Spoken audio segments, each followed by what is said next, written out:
Welcome to the deep dive. Today we're looking at, well, honestly, one of Europe's most frustrating and just deeply baffling cold cases. Yeah, it really is. It feels less like history and more like, I don't know, a spy thriller that went horribly wrong. Exactly. We're diving into the enigma of the Isdal Woman.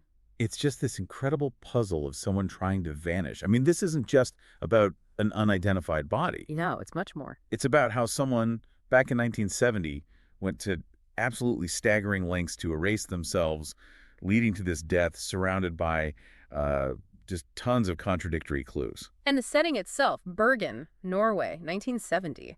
It just screams secrecy, doesn't it? Absolutely. You've got the Cold War hanging over everything, Bergen nestled among these, famous seven mountains. Ulriken is the main one here. Right. And the body wasn't found just anywhere on the mountain. No, exactly. That's key. Deep in this really rugged, kind of desolate area on Ulriken's north face, a place called Isdalen, the Ice Valley. Locals had a nickname for part of it too, didn't they? Something pretty grim. They did. death.Source, the Valley of Death. Because hikers died there. Suicides happened. It had this reputation. So our mission today really is to unpack all this bizarre evidence, the forensic overkill, these coded travel logs. The 10 fake names. Right.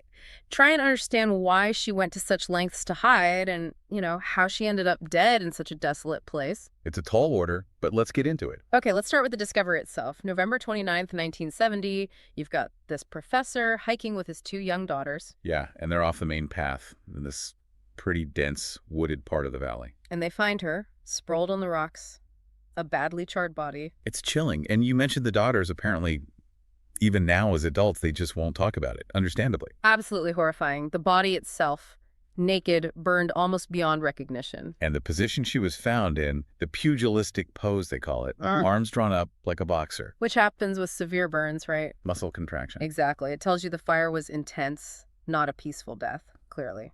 And the stuff found around her just makes it weirder. Synthetic cuffs, bits of cloth, a rubber boot. A fur hat that apparently smelled strongly of petroleum. Right. That petroleum smell is key. Plus burnt crackers, a melted plastic cup lid, an umbrella frame. And a wristwatch. Melted, frozen at 12.32. Okay, but you mentioned a melted plastic lid, like from a thermos. Yes, exactly. The kind used as a thermos lid. But here's the thing. The thermos itself, gone. Missing. Right. So if that held the gasoline or whatever accelerant was used... Its absence is suspicious. Did the killer take it?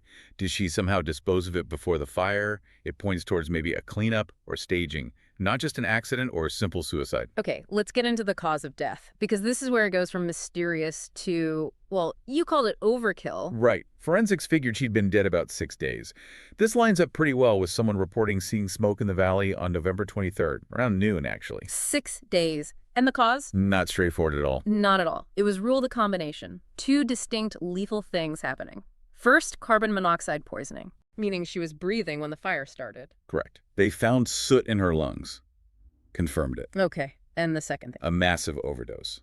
Between 50 and 70 sleeping pills. Thinomol, a common barbiturate back then. Wait, 70 pills? That's astronomical. What kind of dosage are we talking? We're talking 3,000 to 4,200 milligrams. That's like 10 or 12 times the maximum recommended daily dose. Easily lethal on its own. So, why both? Why take a fatal dose of pills and set yourself on fire? That's the million-dollar question.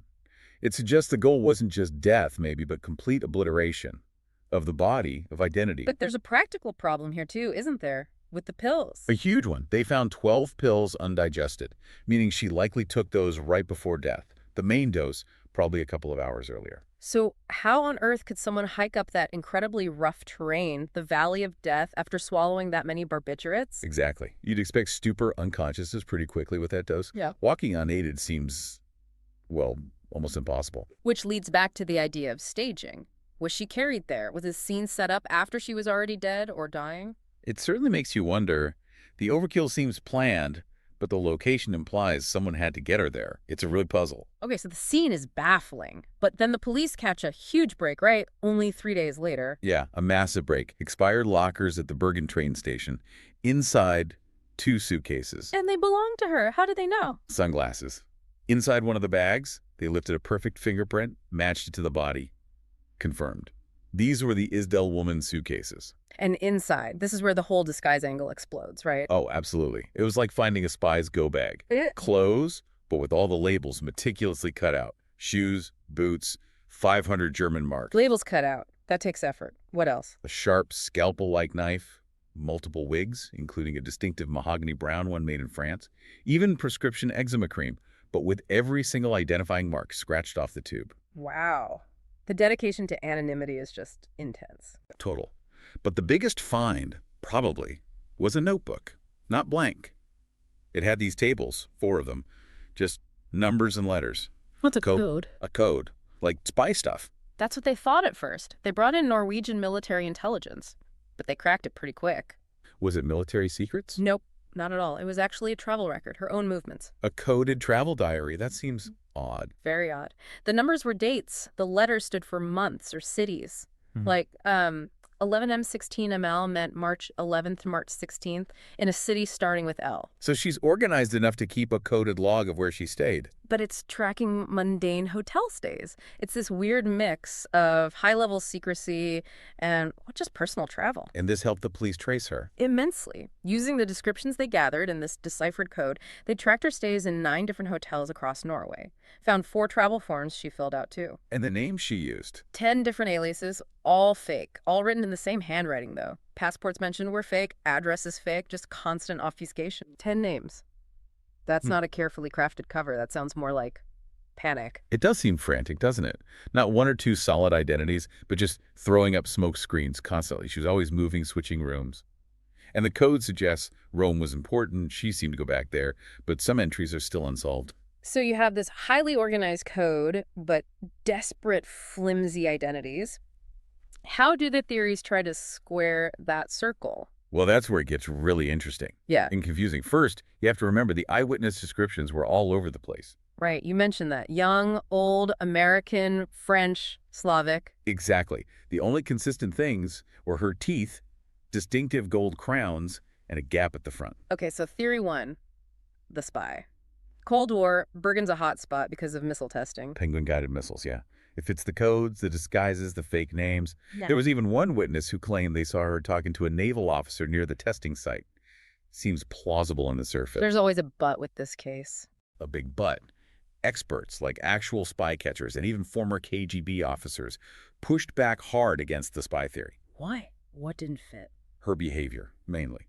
Witnesses described her as intensely paranoid, switching rooms constantly, moving furniture around in the hotels, sometimes right out into the hallway. That draws attention. Not very spy-like. Not at all. A professional wants to blend in, be invisible, not rearrange the hotel lobby. And wasn't there something about a smell? Ah, yes. The infamous odor. Multiple people, hotel staff, shoe clerks, describe this really distinct kind of nauseating smell, like garlic and BO mixed with cheap perfume. Okay. That definitely doesn't sound like James Bond. Right. And this is where external experts chime in. Norway's own top spy catcher basically dismissed it because she was too erratic. But a former KGB guy, Alexander Vassiliev, had the best take, I think. What did he say? He argued a real Soviet spy would have maybe 1, maybe 2 really solid, well-backed personas, not 10 flimsy ones. It's inefficient and risky. Makes sense. Did he comment on the smell? He did, actually. He apparently scoffed and said, a female KGB agent would wear Chanel No. 5, not smell like, well, like that. So the professional spy angle seems shaky, especially from a major power. Very shaky. It points away from state-sponsored espionage and maybe more towards someone freelance or just deeply paranoid on their own. Okay, so if not a top spy, what else? Theory 2. High-end sex worker. That's been suggested. The multiple identities, the wig, the constant travel, reports of men visiting her room. Maybe the coded book was some kind of client log or itinerary is possible. Then there's theory 3 from a criminologist, David Morgan. He questioned the whole investigation. Yeah, he pointed out the huge inconsistencies in descriptions. Height, age, appearance, wildly different. Morgan suggested maybe the police weren't tracking just one woman. They could have mixed up leads, maybe followed clues related to different people, including that early suspect, the young American woman. Exactly. The Isdal woman might have become this composite figure in the investigation, blurring different individuals. It's a structural critique. Darker theories too, right? And a potential serial killer link. Theory 4, yeah. Very tenuous link, though. Connects her to the unsolved 1972 murder of Marianne Tunisvet, also in Right. Bergen. The only connection is that Tunisvet's mother worked as a maid at the last hotel the Isdal Woman stayed at. Seems pretty thin. Extremely thin. But in a case this cold, investigators look at everything. Which brings us back to maybe the simplest, saddest explanation. Theory 5. Mental illness and suicide. It ties things together in a bleak way. The intense paranoia changing rooms, moving furniture, combined with that massive immediate overdose. It strongly suggests someone perhaps suffering from severe paranoid delusions. Driving her to travel constantly, hide obsessively. Until she chose to end it all in this incredibly dramatic, destructive manner in the Valley of Death. It's easy to get lost in the codes and spy stuff, but we have to remember this was a real person. Absolutely. A daughter, maybe a sister, a friend to someone, somewhere. And she died horribly. Alive during the fire, choking, the violence's start. And the authorities seem to recognize the hope for future identification, even back then. He did. When she was buried in February 1971 in Mollendal Cemetery in Bergen, they made a specific choice. They used a zinc coffin, Why zinc? hermetically sealed, to preserve the remains as best as possible, specifically with the hope that one day relatives might come forward and identification would still be feasible. Which is incredible foresight. And now, decades later, science is catching up. It is. Modern forensic techniques, analyzing chemical isotopes in her teeth, have given us a potential lead. Which is? The chemical signatures suggest she likely spent her early life in or around Nuremberg, Germany. Germany. Okay, that's specific, a real breakthrough. It is, but like everything in this case, it comes with another contradiction. Of course it does. What now? These same tests suggest her age was likely between 40 and 45. But wait, didn't most eyewitnesses put her in her early 30s? Exactly. So science gives us a possible origin in Nuremberg, but confuses the timeline again. Was she 30 or 45? It's still muddy. But the search hasn't stopped. There are groups actively working on this, using DNA. Yes, organizations like the DNA Doe Project, they're amazing at solving cold cases using genetic genealogy. Yeah. They filed motions back in 2019 to get access to samples from her remains for advanced testing. So there's still real hope of finding a relative, even a distant one, through DNA. More hope now than ever before, absolutely. Technology might finally break through the silence. When you step back, the Isdal Woman mystery is just this perfect storm, isn't it? It really is.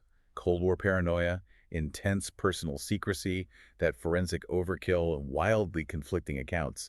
It just resists any simple answer. So for you listening, what's the takeaway here? This woman died hiding. She used every tool available in 1970, codes, disguises, lies, to erase her past. And now we have 21st century science DNA technology potentially being applied to that carefully preserved zinc coffin. Will it finally cut through all those layers? The code, the disguises, the fear, the Cold War fog? Will science finally give the Isdal Woman the one thing she fought so hard to avoid in life? Her name.